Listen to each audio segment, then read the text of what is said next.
Welcome po sa Panlasa ni Kuya Jay. At ngayon nga po ay nasa bakuran nga po tayo dyan ni Ate Boleng. Dahil nga po nakita po natin napakadami nga po ng bunga ng bayabas. Kaya ayan nga po kinuha nga po natin dyan at ang lalaki nga po niyan hinog na hinog at ang bango nga po ng bayabas. Ayan nga po si Kuya Jay at si Ate Boleng. Ayan po ang lalaki nga po ng mga bunga ng bayabas. Ang sarap nga po niyan isigang bukas. Kaya nga po bukas ang ulam natin ay alam nyo na, sinigang na bayabas.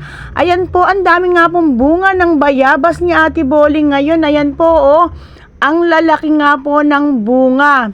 Ang taas nga po kaya sinungkit nga po dyan ni Kuya Jay. Ayan po napakalaki nga po at ang dami nga po namin nakuha dyan. Marami pong salamat at ingat po tayo palagi. God bless po.